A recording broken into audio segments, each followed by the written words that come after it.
Hello，我係阿 Mike。Hello，我係 Sylvia。追求生活品味，梗係聽 S&M on Live。Hello，大家好，歡迎大家嚟到 S&M on Live，有 Sylvia 同埋阿 Mike。大家好。今集咧，我哋就係一個紀念特輯嚟嘅。如果大家有留意咧，最近香港娛樂圈消息嘅話咧，都知道我哋認識兩位資深嘅電影人啦，就係四哥謝賢同埋施南生咧，都係喺今個月咧因病離世嘅。咁喺上世紀啦，到今時今日啦，其實我哋偶然都會見到兩位，縱使佢哋而家已經去到退休年齡啦，咁但係咧，只要電影圈需要佢嘅時候咧，佢哋都會係出現咧，係幫手嘅。咁所以喺今集呢一個頻道裏邊咧，我哋都希望趁住喺呢個時間咧，同大家一齊去懷念下呢兩位咁重要嘅香港電影人。冇錯啦，因為喺施南生女士過咗世之後咧，我哋收咗好多嘅觀眾叫我去談下佢嘅衣着品味，咁呢個絕對係時尚嘅教母嚟嘅。咁我亦都諗咗好耐點樣方法去悼念佢，亦都俾大家分享下阿施南生女士嘅一啲好精彩嘅過往嘅衣着打扮。咁又好不幸地，四哥喺早幾日亦都離開我哋啦。咁四哥亦都喺時尚界裏邊一個非常有份量嘅一位男演員。咁我同阿 Sylvia 講，我話不如將呢兩位對着衫對時尚咁有品味嘅呢個電影人一齊去懷念佢哋，好唔好？我哋以好快嘅時間咧，就將佢以往佢哋一啲好經典嘅相片啦，或者佢哋好經典嘅一啲片段啦，咁啊喺今集裏邊咧，同大家一齊去懷念翻，同一齊咧，大家高呼下佢哋由出道到而家每一個年代佢哋嘅造型同埋唔同嘅感覺啊！我哋首先睇睇謝賢四哥先啦，咁啊當然啦，大家會記得。永遠佢呢一個嘅 icon 形象都係咁深入民心。到佢即係去到最後嘅日子，你見到佢每一次出現嘅時間咧，都係咧好瀟灑啦，同埋每一次出嚟咧，佢都係打扮得非常之好有味道同埋好用心嘅。你唔會見到佢咧睡眼惺忪或者冇梳頭咁樣同大家見面。我諗我真係喺電影史上或者喺嗰啲雜誌裏邊未曾出現過四哥呢一個咧，即係比較 hea 啲嘅樣，永遠俾一個最好嘅樣俾大家睇咯。咁我覺得呢個係佢其中一個特色之一咯。冇錯，因為喺生前嘅訪問之中啦，其實四哥講得好清楚，男人唔使靚仔㗎，最緊要咩啊？瀟灑。所以你睇得出四哥對瀟灑嘅要求係從來有諗由後生到佢晚年啦，都係對佢嚟講係非常之重要嘅。係啊，佢睇翻佢後生嘅時間啦，睇下佢細個個樣。嗱，呢個咧就係後生時候四哥個樣啦。咁啊，都係當然啦，眉清目秀啦，同埋話說當時佢咧出道嘅時間咧，已經成為咗即係呢個閃光燈下嘅焦點。大家咧都覺得哇，呢個仲唔係小生？其實小生樣係點睇啊？嗱，你要睇阿四哥嘅小生樣咧，就其實你話四哥嗰啲眼耳口鼻生得好靚、好精緻，佢唔算，佢絕對唔係哥哥個妻。不過將阿四哥啲眼耳口鼻加埋，仲要佢個身材個 frame 咧，就一個字形容嘅啫，係瀟灑。由佢後生到佢晚年，都係呢個字咧，係同阿四哥係離不開嘅。尤其是男人最緊要咩啊？個 frame， 阿四哥個 frame 係冇得頂嘅。無論你講身高、膊頭，甚至到佢嗰個眼耳口鼻加埋，都係一個叫做兩個字瀟灑。同埋佢嘅外形咧，喺當時嚟講咧，就唔知點解嘅，配合做咩角色咧，都好似咧好啱嘅。做英雄又得，做僆仔又得，做古惑仔又得，做壞人又得。乜都得嘅喎，所以嗰陣時咧，其實佢真係好多片藥喺身。點解？因為佢個樣真係幾百搭嘅，某程度上我自己覺得。佢啱嘅，兩樣我都睇過。不過咧，我覺得四哥唔知點解個人嗰個性格咧，佢有啲似阿芳芳㗎。佢哋係兩樣都做得，不過佢一做時裝咧，上咗身咁㗎。四哥嗰啲叫做入到嚟嗰啲手啊腳啊嗰啲方法咧，佢哋着時裝衫啦，尤其跳舞太陽眼鏡咧，呢啲四哥啊冇得輸㗎，我俾你知。咁呢個係可能同佢自己本身個人冇錯真係好講究、好注重外表啊，好講究自己衣着啊，甚至對自己嘅體重管理啊各方面，佢都已經咁注重，所以特別喺當年做時裝片嘅時候就特別入型入格咯。如果有啲人呢，可能有啲男主角係比較古裝 feel 嘅咁樣樣，你叫佢做時裝呢，當然就係格格不入啦。咁但係喺阿四哥謝賢身上咧，你會見到佢可以即係宜古宜今啊！我覺得佢當年，所以咧片約不斷。咁啊，我又想問你一樣嘢啦，咪哥，你覺得佢同阿謝霆鋒係咪真係一模一樣咧？並非只要眼耳口鼻，佢反而佢阿霆鋒比較係骨子啲嘅，你睇阿四哥就比較豪邁啲，同埋你一睇佢嗰個膊頭個 frame， 同埋好實講，你一睇膊頭，你知道其實阿四哥係高過阿霆鋒嘅。咁所以佢擔一啲男裝嘅衫嚟，尤其是西裝啦，四哥係冇，即係唔好話冇得輸，而係好代表到嗰種叫做食男性嗰啲叫做嗰啲叫做嗰啲豪邁性格係非常之優勝嘅，真心嗰句。同埋霆鋒就多咗一種嘅不羈咯，反叛咯。咁啊呢一樣嘢喺謝賢身上就少啲嘅。四哥比較即係順得人噶嘛，由細到大都好順得人，好 nice 噶嘛。咁可能兩父子，我覺得其中嘅分別就喺呢一度。好啦，睇下當年咧，其實佢哋都有好多女主角同佢合作嘅。當年有邊個？頭先你講過啦，芳芳姐啦，冇錯啦。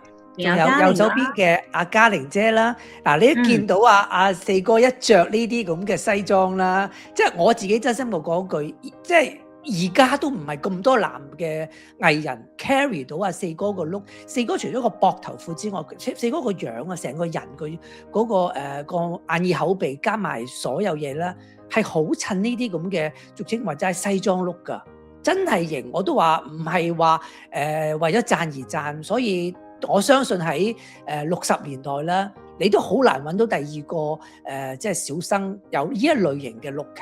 我覺得佢係入血㗎啦，基本上咧佢係其實佢唔係淨係個 figure 係襯到件西裝，佢行嘅步伐，甚至學你話齋，可能佢嗰兩個唔係兩個膝頭哥，係兩個膊頭啊，都識做戲嘅。即係你會見到今時今日，你見到阿四哥行出嚟咧，條腰都好直㗎。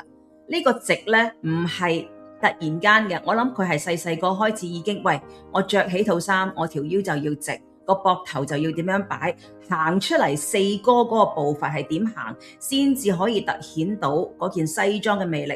我覺得佢呢一套呢，基本上佢已經入晒血，所以點解佢着西裝可以咁入型入格呢？我覺得連埋佢嘅 body language 一齊去睇呢件事先得。同埋你有冇留意到四哥呢兩張相有一個共通嘅點呢？就係四哥中意一隻手放前，一隻手放後。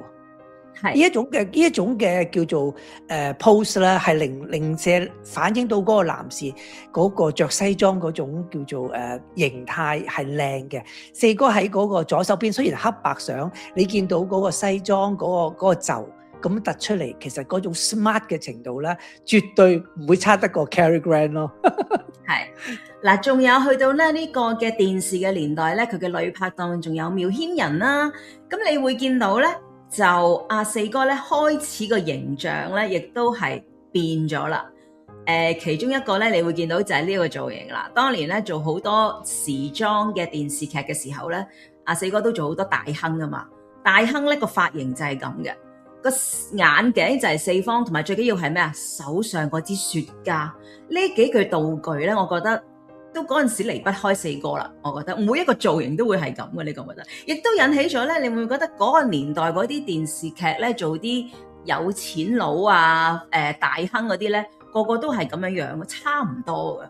可能你講啱咗佢哋 overall 個 look， 不過我即係四哥中意喺自己嗰個叫做外形裏邊咧，佢好落心思。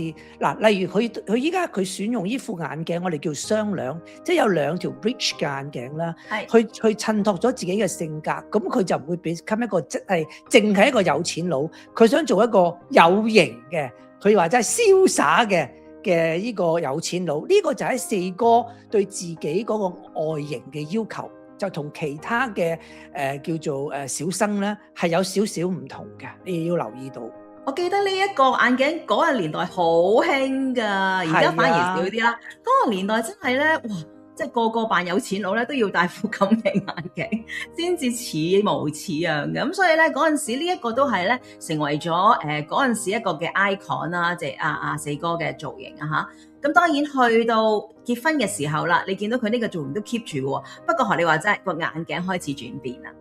咁你見到四哥同屋企人嗰陣時間，咁當然係要表現到佢父親嗰啲叫做慈祥啦。咁但係你見到四哥嗰件恤衫，咁同阿拉姑嗰件jacket，大家係互相係襯嘅，亦都唔會話兩個爭顏色。咁我都肯定咧，阿四哥一定會揀嗰件衫先會影呢張叫做家庭照。所以我肯定阿四哥對自己嗰個叫做外表，尤其是着衫嗰方面咧，佢係落咗好多心機，同埋係會揀一啲適合自己嘅衫嘅。你同唔同意啊？嗰陣時佢哋嘅家庭照咧，一定係即係細心經營，因為每一年都係做封面噶嘛。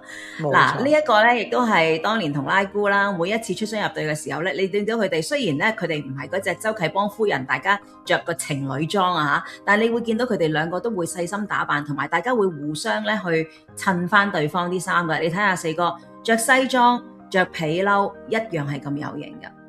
你頭先講話同姓周嗰個咧，佢哋最大嘅分別就係我好少見阿四哥同阿拉姑着情侶裝，冇啊，直情冇啊。所以你要發現咗佢哋兩夫妻，即係當陣時大家都叫做各有中意買衫啊着衫，但係佢兩個個 style 咧都係比較即係叫做接近嘅。咁尤其是四哥中意着皮褸，就由後生都到佢年紀大㗎啦。所以亦都係因為阿四哥夠高啊，同埋個個子夠大，所以阿四哥着皮褸咧，又係冇得輸嘅。你見到佢咁嘅年紀着住呢件皮褸，我都中意，我見到都覺得靚啊。當然我哋着唔到佢嗰個型格，因為冇四哥嗰個叫做 frame 咁闊嘅膊啦。所以四哥係識揀衫。右手邊阿四哥着嗰套西裝正式嘅，佢自己都話過，佢好中意着樽領嘅叫做就嗰啲 top 啊。咁佢係無論咩冬天夏天佢都中意。不過佢分別在你知估都估唔到，佢喺無線個訪問裏邊，佢哋剝嘅件衫裏邊，我裏邊嗰件係短袖嚟㗎。不過我都要個樽領，因為樽領衫愛嚟襯西裝咧係好 chic 㗎。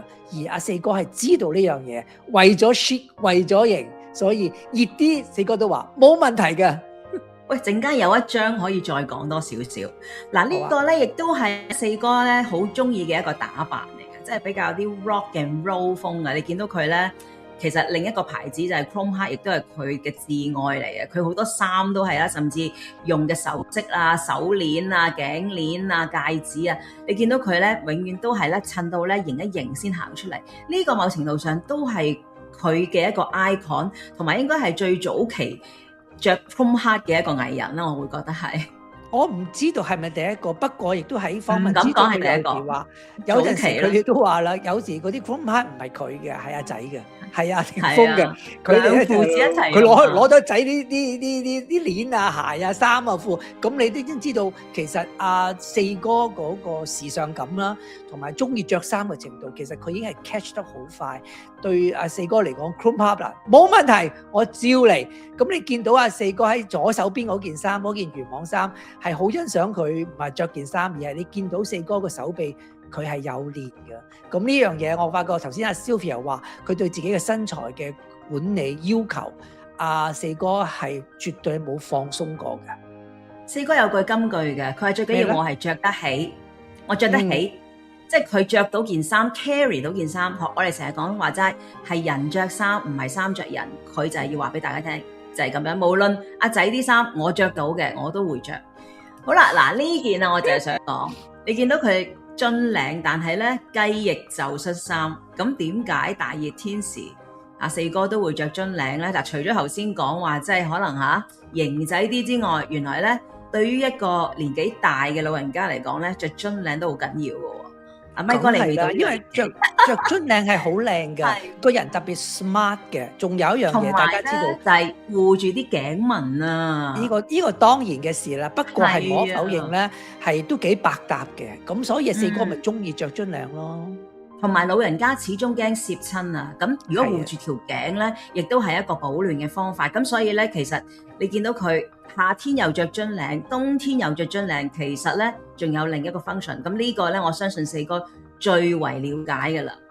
咁當然啦，大家覺得咧，佢呢一個造型咧，同我哋熟悉嘅老佛爺咧，亦都係相當之相似嘅。其實咧，好多人都覺得哇，佢哋兩個係咪真係 brother 嚟？因為佢哋都屬於30後。咩為之30後咧？就係30年代上世紀30年代出世嘅人，好似佢大啊老佛爺一年咁樣。咁你見到佢哋兩個嗰啲裝扮咧，第一又係後期，即係到自己年紀大嘅時候，又係立起個頭啦，跟住就戴副黑超啦，遮住自己啲眼紋嘛，永遠都係西裝骨骨啦行出嚟嘅。唯一分別咧就係阿老佛爺咧就後期就全頭白髮，但係四哥就唔得，我都要染翻頭黑髮先可以見我啲影為唯一個 difference 啫。如果唔係咧，其實兩個我覺得都幾近似嗰個造型上，你同唔同意啊？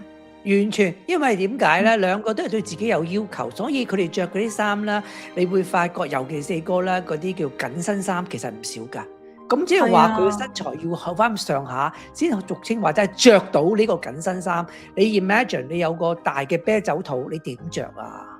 所以我知道阿四哥對呢個飲食，佢自己喺訪問之中都講話飲食呢啲依味嘢啊，冇得叫做休息嘅，真係自己食嗰啲嘢一定要好小心處理。嗱，呢啲咪對着衫唔係淨話中意跟咩潮流興乜嘢，而係頭先你講，你要個人要着得起呢個 look 嘅話，就要自己要做一啲叫做身材管理咯。係啊，經常做運動嘅佢啦，同埋好注意飲食嘅。佢飲食都有道哲學嘅，就話咧自己屬於少食多餐嗰一類，即係盡量咧每一餐咧唔好食太飽，最多70%飽。咁但係食多幾餐都得。佢話試過佢肚餓咧，食幾粒 nuts 就當一餐，咁樣都得㗎喎。咁就盡量用呢一個 formula 去做咧，就可以 keep 住自己嘅身形咧係好啲。因為佢話佢太中意買衫，太中意裝扮自己，所以佢一定要時時刻刻好好管理自己嘅身材，先至可以咧咁靚仔同大家見面。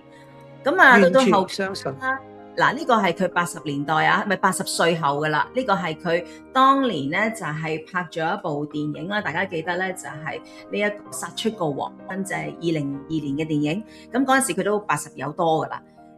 就憑住呢部電影咧就攞到最佳男主角。你睇下佢80歲呢一身打扮，係咪好羨慕啊？咪哥你10分啊！呢個就係我嘅即係目標嚟嘅。雖然冇四哥咁高，而係想希望自己到嗰個年紀嗰陣時，即係陸晶話齋唔會話將成個人嘅比例全部變晒。你見到阿四哥嗰個身形，你估白色衫咁易着啊？有乜都露晒嘅。所以我都話阿四哥中意着衫之餘，佢可以將着衫融入到佢嘅生活一部分，而佢嘅飲食所有嘢，所以我都話四哥你係得嘅。當年其實除咗攞最佳男主角之外咧，喺2019年咧，香港電影金像獎已經率先頒咗呢個終身成就獎俾四哥㗎。咁當年咧，佢就着咗呢一套白色西裝，記住白色西裝衫褲加白鞋，係永遠唔錯嘅呢樣嘢，啱唔啱啊？但仲有白色嘅西裝我都見過，白色嘅鞋我都見過，但係你要阿四哥識襯埋一副白邊嘅一個茶色眼鏡上鏡，即係話佢由頭到腳嘅細節，阿四哥都會兼顧得到。嗱，呢樣嘢咧就唔係你話邊個 sponsor 邊個叫你戴，而係四哥對呢樣嘢係覺得係呢個 total look 嘅重要性。所以再講多一次，四哥你係得嘅。我哋睇咗好多，即係阿四哥喺唔同年代嘅一個特色啦。咁其實都帶咗好多好難忘嘅回憶俾我哋啦。咁啊喺度再次多謝四哥喺咁多年嚟對影視界作出嘅貢獻啦。咁你嘅作品一定會留喺我哋嘅心裏邊嘅。係啊，我希望亦都我哋而家懷緬到我哋班下一代嘅影藝人或者係創作者 whatever， 其實唔係需要着到四哥一模一樣，不過對自己有要求，對自己嗰個叫做個人嘅執着，呢樣嘢大家係應該愛嚟做一做借鏡嘅。跟住我哋要講嘅咧就係施南生，亦都係喺今個月咧就係因病離世，終年就係75歲。咁其實我哋喺我哋嘅節目，我嘅印象中咧，亦都講過佢對衣着啦、個品味啦，同埋喺唔同嘅階段，佢着衫方面都有好多好難忘嘅印象俾我哋嘅噃。梗係啦，雖然你話施南生係一個幕後嘅人，咁但係佢嗰個叫做嗰個個人嘅魅力咧，其實佢絕對唔會低得過幕前嘅一啲叫做明星咯。咁我識到一個朋友，當年係同佢係同佢打工嘅，咁而家都唔細啦。咁嗰日食飯同佢傾偈，佢都話佢好懷念住阿施南生，同埋佢話佢真係一個好叻嘅一位老闆咯。咁但係我哋而家係冇機會接觸咗佢，不過我從佢嘅衣着打扮，我亦都可以 imagine 到我呢個朋友所講嗰番説話。因為你睇佢嘅衣着打扮，佢嘅髮型，佢所有佢嘅外形，你睇出係好鮮明㗎。佢想俾個乜嘢嘅 image 俾你啦，唔會話喺度試係乜嘢嘅。你見到阿施南生好似完全已經知道，好掌握到自己嗰個方向嘅一位女士嚟㗎。我哋回望翻佢細細個開始啦，其實最初咧，佢讀完書翻嚟咧，香港嘅時候咧，佢最初係諗住做記者嘅，咁但係唔知輾轉反側咧，就入咗公間公司，更加咧就客席咧就去咗無線電視咧，就係做一啲客席主持，咁然後咧又去過呢一個嘅街市啦，去過麗的啦，差唔多嗰個年代咧，3個主要嘅電視台咧，佢都做過打工嘅。咁佢呢一份咧咁勇於嘗試嘅精神咧，其實好多時都係嚟自佢媽媽嘅鼓勵嘅噃。冇錯，因為阿施南生喺啲 interview 講過，佢媽咪係一個要求好高嘅女士，亦都對於仔女咧係即係叫做你話齋要有家教啊，要有一啲叫做屋企嘅培訓。所以我相信阿施南生嘅無論佢嘅做人接物啊，甚至佢嘅 taste 啊，嗰種叫做時尚感啦，佢絕對一定會喺屋企裏邊同佢媽咪學咗唔少嘅。早期嘅時間咧，佢曾經同劉家傑一齊合作過啦，做主持啦，同埋唔講唔知啊，原來最早期咧，佢曾經做過環球小姐選美大賽決賽嘅大會司儀。咁點解咧？因為嗰個年代其實佢中英已經非常之流利，咁所以咧就可以咧擔任到呢一個咁重要嘅角色啦。喺當年嘅年代，其實除咗劉家傑之外，我諗唔到邊個㗎啦。咁所以嗰陣時其實佢都嘗試咧去做過一啲幕前嘅工作。咁不過後來咧，直至到遇到徐克之後咧，佢哋就成立咗呢一個嘅電影公司啦，咁啊叫新藝城啦，喺80年代開始啦。咁啊新藝城有7人小組嘅，咁啊包括有啊徐克啦、麥嘉啦、黃百鳴啦、石天、泰迪羅賓同埋曾志偉，仲有施南生同埋徐克7個小組咧，就一齊咧就製作咗好多好經典嘅電影，《遊夜驚魂》、《小生怕》、最佳拍檔等等，咁亦都嗰陣時咧就奠定咗佢原來佢自己係中意做電影幕後，甚至係策劃啦、監製嘅工作為主。咁嗰陣時，我覺得佢都即係唔少嘢。點解？因為其實7人小組得一個係女性，仲要喺嗰個年代要一個女仔撐住6個男人喎，嗰種你明唔明啊？其實嗰種嘅魄力要好犀利先得啊！嗰方面我就唔係好認識啦，不過睇翻呢兩張相，阿施南生着衫嘅方法，雖然呢個係80年代嘅衣着打扮，雖然個頭髮當陣時咧都仲係興稍為長少少嘅，冇咁短，但係你都好睇得出佢自己嗰種個性咯。咁你見到佢嗱，佢就80年代咧係一啲叫做 more is better 嘅，係應該着得好誇張、好花里花碌。但係你見到施南生揀衫嘅方法咧，都係比較純常，係比較正式多少少嘅。尤其是左手邊呢件黑色嘅，我哋叫 bubble dress，當陣時係好流行，所以佢着呢個方法啦，佢穿呢個方法咧，都仲係用黑色一個單色去襯，同埋我好中意佢戴一啲長嗰啲定嘅耳環啦，唔知點解好能夠散發到佢嗰種女性嘅魅力嘅咯。咁右手邊呢條裙我又好中意，因為點解咧？雖然有少少嘅花紋，但係你見到佢嗰個即係跟開嗰個叫做叉啦。係即係俾你感覺嗰啲叫做叫做女強人嗰種感覺咧，係表露無遺，所以我係好中意嘅。佢其實對黑色都情有獨鍾嘅。如果大家留意咧，其實佢都着幾多黑色，但係你見到嗱，當年佢着呢條黑色裙啦，但係手上戴住一個唔同顏色嘅手袋同埋個耳環，佢永遠都會將一啲好沉悶嘅感覺咧，會俾你一啲新嘅嘢，一啲唔同嘅顏色帶出咗嗰個黑色嘅特別。咁呢個就係呢啲咪叫品味咯。嗱，大家唔知唔知其實施南生我哋認識就即係短頭髮為主啦，但係早期你見到咧佢都有唔同嘅髮型出現過嘅喎。呢一個係啦，喺80年呢個我哋即係我唔抄翻我都冇印象啊，真係冇印象啊。冇錯，80年代嗰陣時嗰啲藝人或者時裝界咧，其實有好多唔同嘅 try out，冇而家咁單調，即係一個 look 嘅啫。咁我相信佢亦都嗱，我中意佢唔係為個頭髮嗰個問題，而係我中意Anson 識會着一叫做西裝。然後跟住就一條叫做頸巾，一啲帶出咗佢對時裝嗰種叫肯嘗試，唔係淨係一種嘅感覺。因為當陣時要着呢啲咁嘅叫做西裝褸咧，好多時候啲女士都係着件 blouse 啊，即係一件普通嘅恤衫絲質，即係比較係好似返工嗰類。但係Nelson 一打咗呢條咁嘅叫絲巾頸巾之後咧，你會發覺嗰個叫做嗰啲好 artsy 得嚟，有嗰啲叫做時裝感啦，係比較偏向一啲仲加前衛咗，但亦都唔係話古靈精怪，所以 she really have taste。好啦，到後期大家知啦，佢呢一個好 icon feel 嘅 look 啦，就係短頭髮，跟住永遠一件即係西裝褸啊咁樣樣啦。呢個咧，你覺得佢行出嚟咧就係一種好硬淨、好 tough 嘅感覺，即係冇辦法。頭先我哋講7日早得佢一個女性，佢唔 tough 啲唔得啊。所以你可以從佢衣着裏邊咧，其實某程度上你已經見到佢嗰種嘅心態已經凸顯咗出嚟。佢要硬淨先抵得住嗰6小子，我成日覺得。嗱，我又唔知道，因為當時我唔喺香港。不過從衣着方面嚟講，呢個係的而且確80年代一啲好即係叫做好流行嘅服飾。而我中意佢揀你，我發覺佢唔係啲大花嘅女士嚟㗎。你見到甚至右手邊嗰個 shoulder detail 啊，嗰啲所有呢啲嘢咧，都係一啲非常之係一個叫做有 taste 嘅一種叫做衣服嘅設計。咁左手邊嘅你見到佢戴嗰朵類似 Chanel 嘅襟花，呢啲所有都俾你感覺而家今時今日睇翻，你唔覺得話咦 bad taste 冇啊，而係覺得係好有嗰種叫做80年代嗰種真係時尚得嚟係有品味嘅感覺。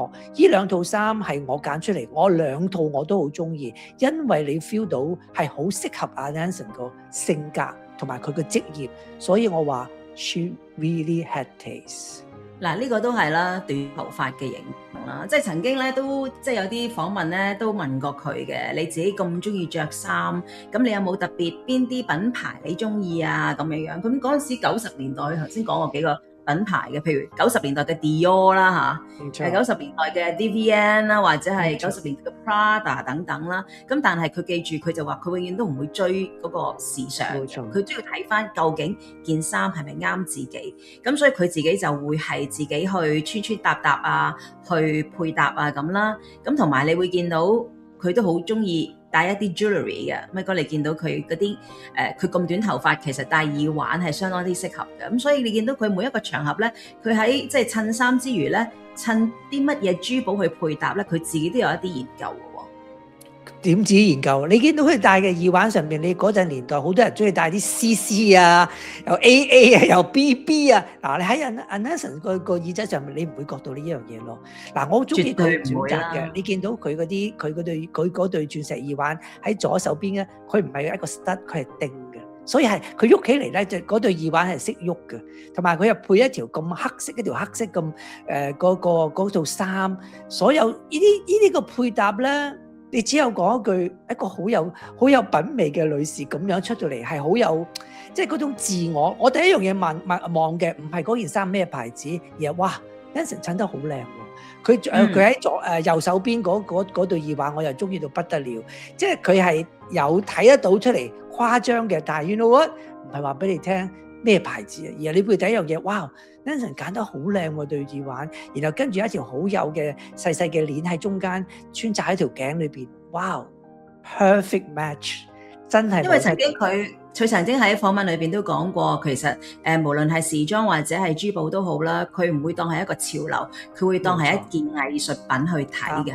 咁所以當你係當一件藝術品嘅時候咧，你就要好小心，究竟你係點樣去穿着呢件藝術品咧？千祈唔可以錯喎，喺咩時候、咩場合、咩 timing 去做。我諗佢每一樣嘢佢都會係打造得好小心啦。咁其中呢一個 jewelry 咧，亦都係你想特別要 mention 嘅喎，咪你講下先。係啊，因為呢一對嘅特別嘅耳環咧，係 Anson 嘅 favourite 嚟嘅。我見到佢即係戴咗幾十年。一對咧，我估計就係我唔清楚，佢一對應該係一對vintage，即係一啲古董嘅即係耳環嚟嘅。咁呢一種嘅 look 咧，其實我而家 so far 見到亞洲人戴係真係唔多。喺歐洲就一啲比如話即係好有品味嘅明星，例如 Catherine Deneuve 啦、加芙蓮丹奴都有一對喺一部戲裏邊佢演繹嘅，係講翻一啲20-30年代。我估唔到 Anson 都揾到一對類似嘅耳環。咁呢對翡翠嘅鑽石耳環啦。我好中意，因為我見到 Anson 喺好多場合佢都佩戴，佢帶出嚟嗰個味道啦，係俾我感覺係好俾佢即係俾佢吸引住，唔係對耳，唔係因為係翡翠，唔係因為係定，而係好適合 Anson。佢帶出嚟咧，喐嗰下啦，係真係女性嘅魅力，真係表露無遺。呢個真係好中意佢呢對耳環。曾經有一段訪問，佢就係講對耳環，佢話非常之鍾情呢一對翡翠耳環，甚至佢話呢對耳環佢會戴一世。OK，佢真係做咗呢件事咯。點解咧？因為佢覺得佢嘅 style 就係中西合璧啊！好多時佢襯一啲時裝嘅時候，佢覺得配上呢一對翡翠耳環咧係好 match 啊！所以好多時學你話齋，好多唔同嘅場合，佢只要覺得呢對翡翠耳環係襯嘅話，佢都會戴上身。佢呢對耳環係跟咗佢好多好多年㗎啦。咁所以我覺得呢個係佢嘅其中一個至愛之一啦。咁啊，當然啦，講到衫就真係好多啦，即係真係多到，即係呢個係應該係嗱嗰陣時頭髮未黑嘅、未白嘅話咧，應該就係上世紀嘅年代。但係呢件衫去到今時今日呢個年代，你都會覺得哇，真係點講？一定要有咁嘅骨架啦，一定要有咁嘅 pose，即咁樣擺、咁樣去穿搭，你先至可以着到嗰件衫嘅特色出嚟咯。嗱，你哋試想下，如果呢件衫嗰位女士着係着一個長髮披肩嘅話，咪嘥咗咯。Anson 把頭髮咁短，露咗條頸，成個膊位，呢啲咪識着衫咯。着呢啲衫咁樣襯法，呢啲咪真係我話齋有 taste 嘅女士，呢啲真係沙冧㗎，真係沙冧。真係冇得輸呢啲咁樣嘅配襯方法。Anson 喺上個世紀已經開始咁着，要頭髮襯埋件衫，呢啲真係一個好好嘅例子，大家學下嘢啦。咁唔係嘅，唔係個個都短頭髮得㗎，咪哥，你都睇翻嘢，你明唔明白？你唔可以學㗎，有時啲嘢都要睇翻自己嘅 style 㗎嗱。呢兩個咧就係都係早期喺呢一個嘅頒獎典禮上邊嘅造型啦。咁啊，先撇除佢嘅頭髮先啦。但係嗱，你見到佢兩件衫都係黑色為主嘅，咁但係咧都各有特色。你見到右手邊着咗件黑色衫去到個頸位置，但係佢出邊嗰件嘅披，哇幾靚，即刻帶咗個氣場出嚟，我感覺上係。冇錯，同埋你記住我同你講，着全黑嘅上頸嘅叫做嘅 evening wear， 一定要有飾物。你見到阿 Anson 戴呢條鏈啦，係將成個人咧係揦翻住喺度，唔會話你喺邊度？你喺邊度啊？嗱，佢嗰個呢個好似斑馬黑白嗰件披肩咧，就俾 photographer 立佢嘅，但係嗰條鏈就立阿 Anson 個人個樣，所以佢咪識。兩樣嘢都兼顧得到，呢啲咪叫做識着衫咯。當然另一樣嘢就係一啲中國風嘅特色啦嘅衫啦。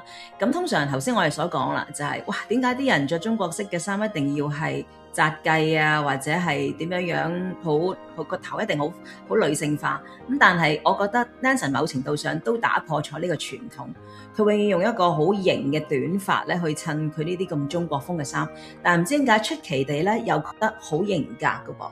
完全同意啊！佢呢件叫做有少少 East Meet West 嘅衫啦，我唔敢肯定咩牌子，不過咧有一種叫做日本嘅和服嘅 feel 喺嗰件衫嗰個叫做 embroidery 個刺繡度咧，亦都係非常之靚。然後再加埋佢嗰個叫做前面有一個紅色嘅喺個胸嗰個 colour blocking，真係呢啲咁嘅衣着。老實講啦，真係到今時今日着翻，你都唔會 outdate 嘅，真係嘅，因為根本件衫嘅顏色配搭係 perfect 嘅，所以同大家講，唔需要跟啲乜嘢牌子，話邊個牌子係興，係應該着嗰件衫係你可以駕馭得到呢啲衫。Anson 就真係完全冇問題。嗱，呢件旗袍咧，雖然感覺上好似鬆身啲，但係睇喺佢身上咧又冇乜違和感喎，同唔同意咧？完全係，因為點解啊？因為揀嘅顏色同埋揀個花，呢啲係一啲釘上去嘅花，唔老土咯，唔覺得你覺得似嗰啲俗稱話齋咩嘢湖南嗰啲咯？呢啲係真係有品味嘅，叫做上海師傅咯，差好遠。你有冇見到 Nancy 條頸係貼頸㗎？件旗袍你見到貼頸，唔係可以放隻雞蛋㗎。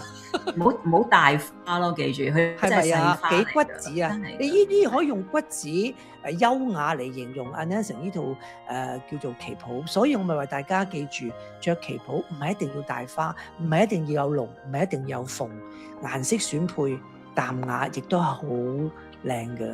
OK 啦，開始頭髮變白嘅時候咧，你見到佢咧就轉咗個 look 啦，即係都係好簡單啦，但係咧你着衫咧都係有一種型格為主嘅，簡單得嚟有型格呢樣嘢，亦都可以咧我唔知點解咧，雖然頭髮白咗，但係咧你又有少少減齡嘅感覺喎，減齡嘅地方喺邊度嚟咧？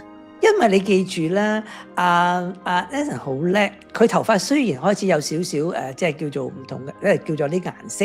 我諗佢做 highlight 做得好靚，第一呢樣嘢。第二，你會發現到佢揀衫開始咧，好似你話齋有啲嘢想 cover 嘅，例如佢條頸巾啦，亦都幫助到佢有種叫做跳皮嘅感覺。我好中意白色呢一套嘅呢個 blouse 啦，係冚到好多地方之餘咧，仲有個衫袖嘅長度同埋條褲嘅比例 perfect match， 所以我都話 Nancy 你真係得，你真係有 taste 咯。後期啦，呢個再全白嘅頭髮啦，呢一個我記得好似係幾年前 Finmart 嘅活動嚟嘅，咁當時佢就係一個港姐嘅身份啦，咁啊着咗呢一件灰色嘅褸啊，有個粉紅色嘅小花點綴下，我又覺得幾 sweet 咯，個感覺係。非常之靚，我哋都話咯，唔係一下下要戴珠寶噶嘛，所以我覺得 Nancy 就係中意有啲唔同嘅叫做 combination， 有唔同嘅搭配，係 surprise 啲叫做觀眾又好，大家又好，我中意大家係唔好淨係着一種方法嘅着衫，淨係咁樣吊帶唔得嘅。我中意 Nancy 係不停喺度同自己去試一啲新嘅 look，呢兩個 look 都俾我代表到Nancy 已經去到另外一個 stage， 佢揀衫個方法係更加簡單，唔需要好多嘅左搭右搭。咁 Nancy 真係一個適合揾得到適合自己唔同階段揀唔同嘅衫嘅一位女士咯。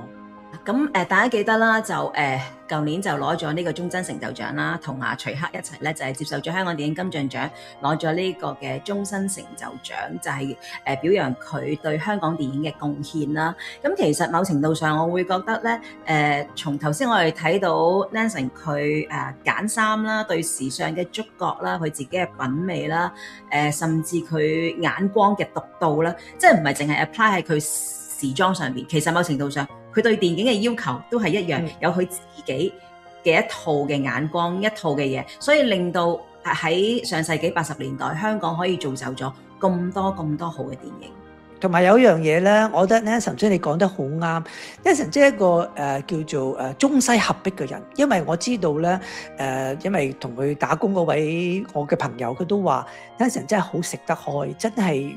一掛咗佢個名咧，連外國嘅一啲即係叫做 contact 咧，大家都好中意同佢聯絡。即係你睇得出佢唔係淨係識一方面嘅嘢，唔係淨係呢一邊亞洲，而係喺西方嗰邊啦。佢嘅打扮啊，佢冇一個特別嘅國籍，而係佢能夠將兩方面中同西兩樣嘢融合得好靚、好自然。佢個人本身亦都 carry 到呢種 look，所以佢唔使去扮似中國人或者扮似外國人，佢唔需要咯。佢只係自己一個嘅叫做我就係施南生啦。所以我覺得呢樣嘢我好佩服人能夠對自己咁有嗰種唔係話自信，嗰種知自己嗰個定位。同埋自己應該做啲乜嘢，同埋我嗰個周圍，我身邊嘅人，我將我嘅工作、我嘅衣着、我嘅時尚感，全部融喺一樣嘢。呢一樣嘢係一個最高嘅境界。希望而家年輕嘅一班電影人或者創作人喺呢一方面可以多多學習下咯。因為其實頭先你咁講。突然間諗起，其實佢當年有好多機會，其實可以做幕前，咁但係後來佢選擇就係做電影公司嘅幕後啦。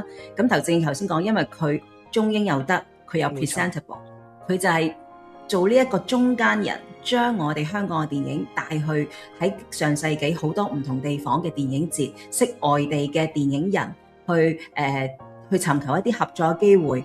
其實佢覺得哇，原來我做呢個角色比起我其他嘅譬如幕前嘅咧更加具挑戰性。當時佢已經 make 咗個 right choice 㗎啦。咁所以其實大家可以不妨諗下，究竟你自己嘅長處係咩咧？當然我哋唔係叫大家都學施南生短頭髮，因為唔係個個都短頭髮。究竟你嘅頭髮係啱自己最好咧？你着啲咩衫係啱自己？